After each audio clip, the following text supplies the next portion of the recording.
मैं एक कम उम्र की लड़की थी। मेरे माँ बाप गुजर गए थे। मैं सड़क पे यूं ही भटक रही थी। एक सेठ की नज़र मुझ पर पड़ी। वो मुझे अपने साथ घर ले आए और मुझे काम पर रख लिया। वो अकेले ही रहते थे। रात को वे हर रोज़ एक लड़के को अपने कमरे में ले जाते और अंदर से अजीबो गरीब आवाज़ आती थी। सुबह बच्चा गायब हो जाता था। ये रात जानने के लिए मैं उनके कमरे में छुप गई और डर के मारे मेरी चीख निकल गई, क्योंकि वहां तो मेरा नाम शिल्पा है। एक बहुत ही गरीब परिवार में मेरा जन्म हुआ, जहां हर रोज मेरे माता पिता में मारपीट होती थी। एक गंदी बस्ती में मेरी परवरिश हुई और थोड़ा बड़ी हुई तो मेरे माँ बाप दोनों गुजर गए। जिस बस्ती में मैं रहती थी वह मकान किराए का था। मेरे माँ बाप की मौत के बाद मकान मालिक ने मुझे घर से बाहर निकाल दिया। मैं सड़कों पर यूं ही भटकने लगी। खाने के लिए कूड़ेदान में खाना ढूंढने लगी। तभी वहां पर एक गाड़ी आकर रुकी। गाड़ी से एक बड़े सेठ बाहर निकले। करीब 35 साल के तो होंगे। उनकी नजर मुझ पर पड़ी। मैं काफी घबरा गई। अब मैं बेसहारा हो गई थी। किसी बुरे इंसान हाथ में मैं पड़ गई तो मेरी घबराहट शुरू हो गई। जब सेठ मेरे पास आने लगे, उन्होंने मुझसे कहा, तुम्हें भूख लगी है क्या? मुझे बहुत तेज भूख लगी थी तो मैंने अपना हाँ में सर हिलाया। भूख से बड़ा दुश्मन तो और कोई भी नहीं है। उन्होंने कहा, मुझे काम के लिए अपने घर में एक लड़की चाहिए। तुम मेरे घर काम करोगी क्या? उनकी बात सुनकर मैं हैरत में पड़ गई। वह मुझे जानते तक नहीं और अपने घर पर काम करने के लिए कह रहे हैं। मुझे सोच में डूबा देख उन्होंने कहा, तुम्हें घबराने की जरूरत नहीं है। मैंने सोचकर कहा, ठीक है, मैं काम करने के लिए तैयार हूं, पर आपने तो मेरे बारे में कुछ पूछा ही नहीं। उन्होंने कहा, बताओ अपने बारे में। मैंने अपने बारे में सब बता दिया, ये भी कि मेरे पास अब रहने को छत भी नहीं है। न जाने मैं ये सारी बातें क्यों बताई, मैं तो इन्हें जानती भी नहीं हूँ। शायद मेरी हालत अब इतनी बुरी हो चुकी थी कि मैं अनजान इंसान पर भरोसा करने लगी हूँ। उन्होंने कहा, कोई बात नहीं, चलो तुम मेरे साथ। अब तुम मेरे घर में ही रहना, खाना और वहाँ काम करना। मैं उनकी गाड़ी में बैठ गई। उन्होंने मुझे एक कपड़े की दुकान पर ले गए और मुझे कुछ कपड़े खरीद के दिए। काफी खूबसूरत कपड़े हैं। मेरे सारे कपड़े तो फटे पुराने हैं। फिर वह मुझे एक पार्लर में ले गए और पार्लर वाले से कहा कि मेरी हालत थोड़ी ठीक कर दे। पार्लर वाले ने मुझे नहाने को कहा और मैं नए कपड़े पहने और उसने मेरा होलिया ठीक कर दिया। जब मैं अपने आप को आईने में देखा तो मैं बहुत ही खूबसूरत लग रही थी। मैं मालिक के साथ उनके बड़े बंगले में आ गई। मालिक घर पर अकेले ही रहते थे। उन्होंने मुझे अपना काम समझा दिया और रहने के लिए एक छोटा सा कमरा भी दे दिया। रात को खाना खाने के बाद वह कहीं बाहर चले गए। फिर अपने साथ एक बच्चे को ले आए।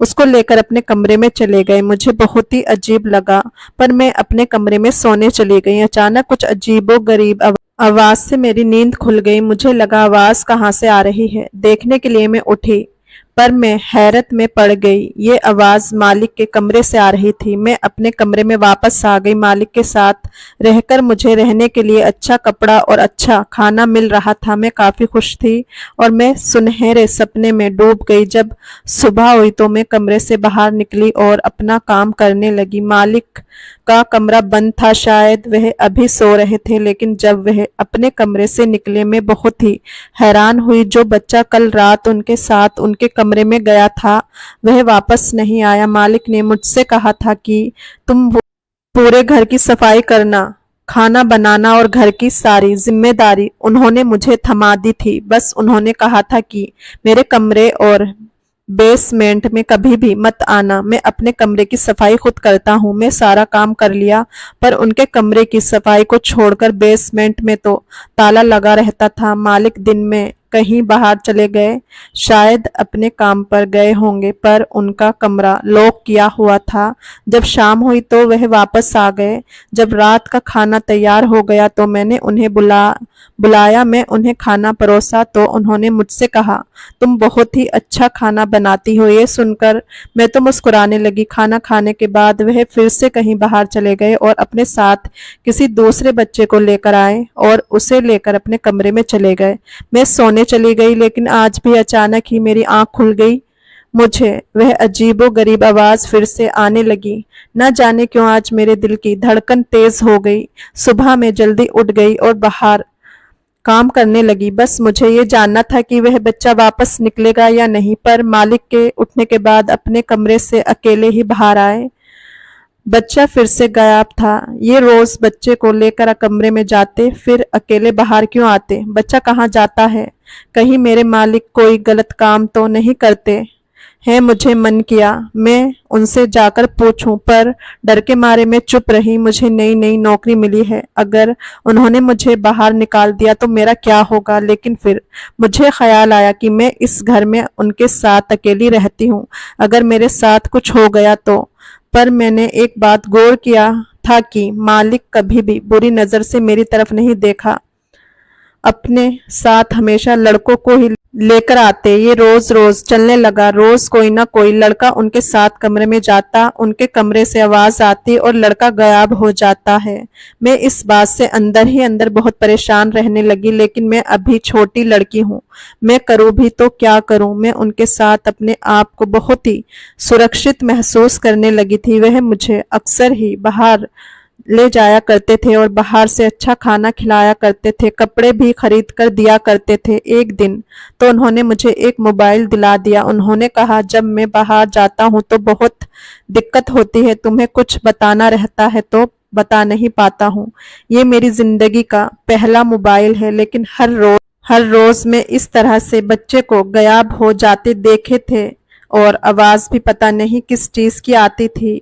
अब मेरा शक इतना ज्यादा बढ़ चुका था कि मुझे लगा अब चुप रहना गुनाह का साथ देना होगा। मैंने मन ही मन में मान लिया था कि बच्चों के साथ जरूर कुछ ना कुछ करते हैं, या तो उनके साथ कोई गलत काम करके उन्हें खत्म कर देते हैं, क्योंकि बच्चे ऐसे हवा में तो गायब नहीं हो सकते ना। अगर ऐसा ही चलता रहा तो शहर के सारे लड़के खत्म हो जाएंगे। अब मैंने सोच लिया था कि मैं ये राज का पता लगाकर रहूंगी। अब जैसे ही मुझे कुछ सुराग मिलेगा तो मैं पुलिस को बता दूंगी। अब तक लालच में पड़कर मैं चुपचाप ये सब कुछ देख रही थी, क्योंकि मालिक ने मुझे बहुत ही ऐशो आराम के साथ रखा था। मैंने धीरे धीरे मालिक का विश्वास जीत लिया और एक दिन मैंने उनसे कहा, मालिक आप अपने कमरे की सफाई खुद क्यों करते हैं?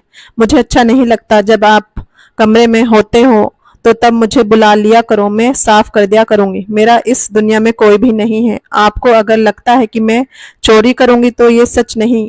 मालिक, आपने मुझे सहारा देकर मेरी जिंदगी बदल दी है, मैं आपको कभी धोखा नहीं दूंगी। मालिक ने मेरी बात सुनकर कहा, ऐसी कोई बात नहीं है। ठीक है, कल सुबह जब मैं रहूंगा अपने कमरे में तुम मेरे कमरे की सफाई कर देना। अब मुझे मौका मिल गया था कि उनके कमरे को देखने का। आखिर उनके कमरे में ऐसा क्या जादू चलता है जिससे लड़के गायब हो जाते हैं? मालिक को धोखा देने का मेरा कोई भी इरादा नहीं था, पर बच्चे के साथ इस तरह से गलत होना भी तो सही नहीं है। मेरे दिल में सच्चाई भरी हुई थी। जब मैं सुबह उनके कमरे में गई तो देखा उनका कमरा बहुत बड़ा है। सोने के लिए एक बड़े से बेड है, पर कमरे के बीच में एक अजीब सी टेबल रखी हुई है, उसमें गद्दा भी है। लगता है कि किसी को सुलाया जाता होगा। मुझे तो कमरे से बाहर निकलने का एक ही दरवाजा नजर आया था, साथ में एक बाथरूम। घर की अच्छी सी सफाई करने के बाद में बाथरूम की सफाई के लिए मालिक की इजाजत ली। जब मालिक ने इजाजत दे दी तो मैं बाथरूम में गई और वहां पर जाकर हैरत में पड़ गई।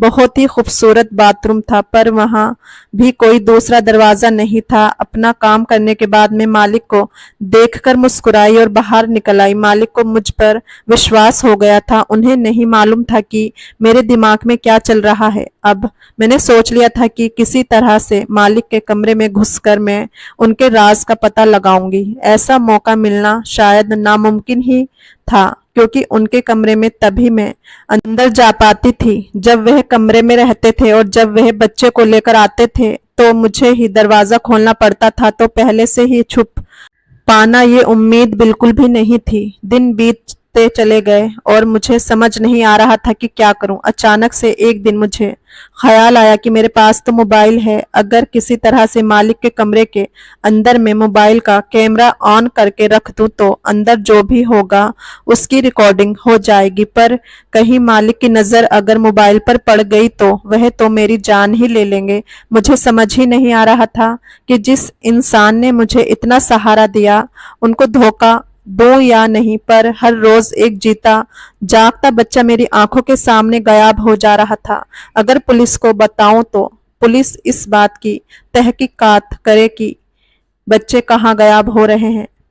पुलिस मुझ गरीब लड़की की बात पर यकीन क्यों करेगी। एक दिन मैंने मालिक से कहा, मालिक क्या मैं आज रात को आपके कमरे में सो सकती हूँ। मालिक को मानो मेरी बात पर यकीन ही नहीं आ रहा था, मेरी तरफ अजीब निगाहों से देखने लगे। मैंने कहा, आज की ही दिन मेरी माँ गुजर गई थी, मैं नीचे सो जाऊंगी, आपको कोई भी परेशानी नहीं होगी। मालिक, बस मैं आज की रात अकेले नहीं सोना चाहती हूँ। मुझे अपनी आंखों में आंसू भी लाना पड़ा था कि मेरे मालिक को मेरी बातों पर यकीन हो।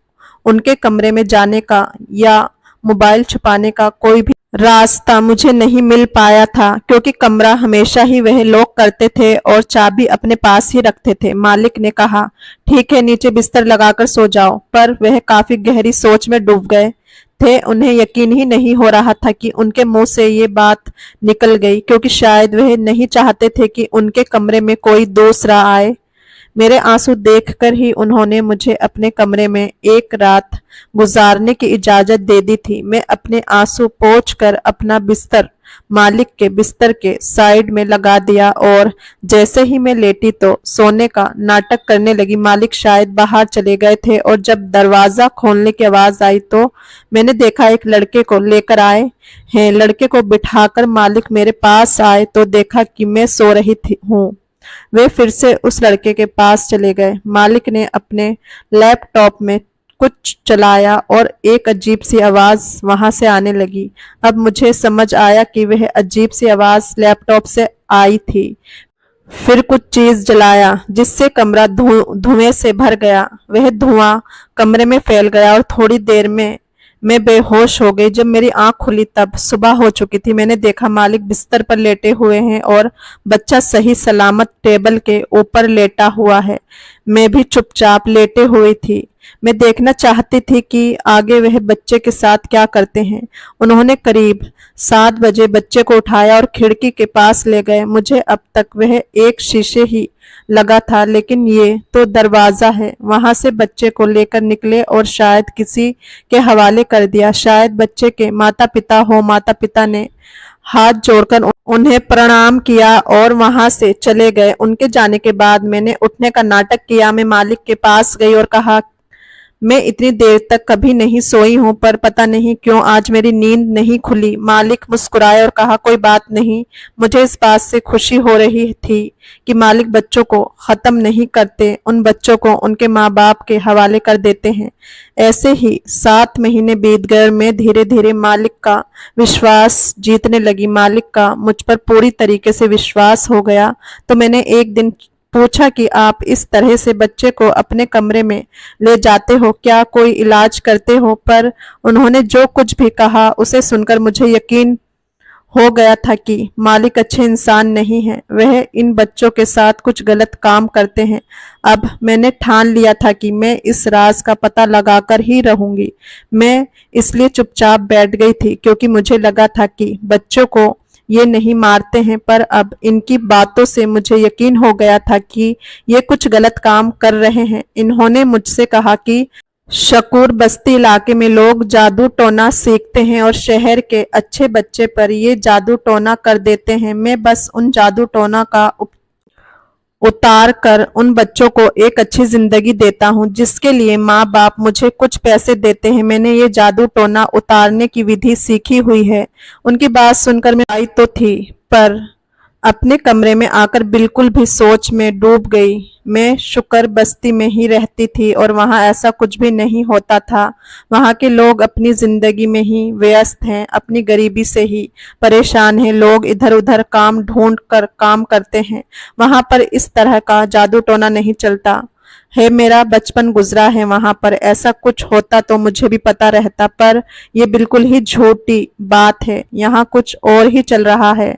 अचानक ही मुझे धुएं की याद आई जिससे मैं बेहोश हो गई थी। अब मैंने सोच लिया था कि मैं राज का पता लगाकर ही रहूंगी। मालिक अब अपने कमरे को लॉक नहीं करते थे। मैंने सोचा एक रात में उनके कमरे में छुपकर सब कुछ देखूंगी, पर मुझे धुएं से बचने का उपाय सोचना होगा।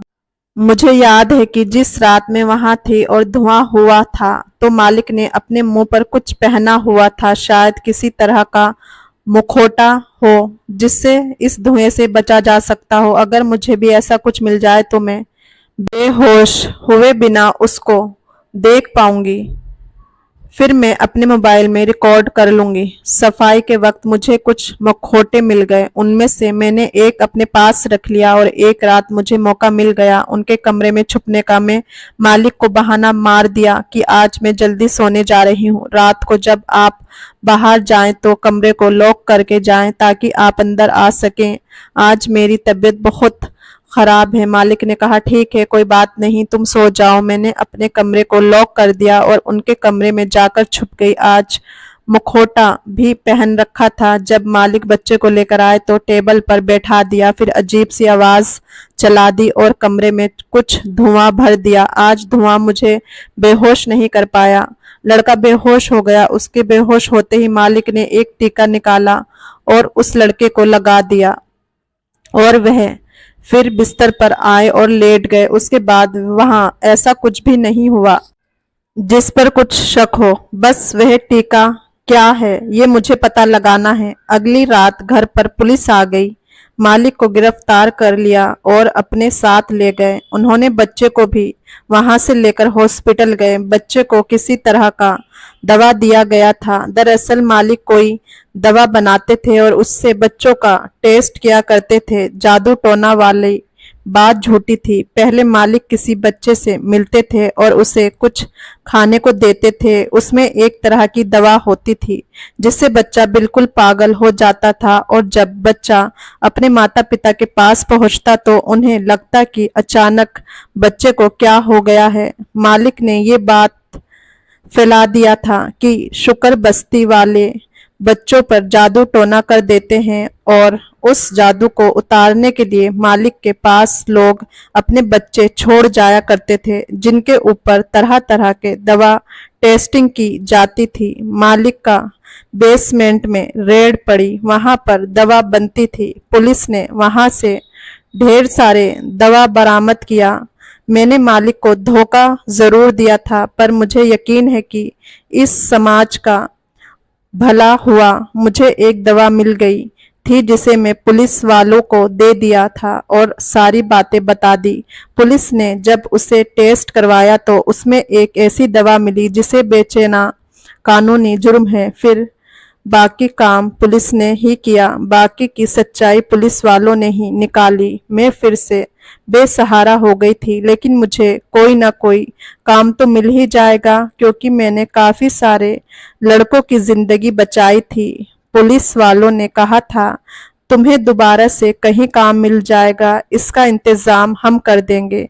हाँ, जल्द ही एक घर में मुझे काम मिल गया। दोस्तों, कहानी पसंद आई हो तो लाइक, शेयर और चैनल को सब्सक्राइब जरूर करें। फिर मिलेंगे एक नई और दिलचस्प कहानी में। धन्यवाद।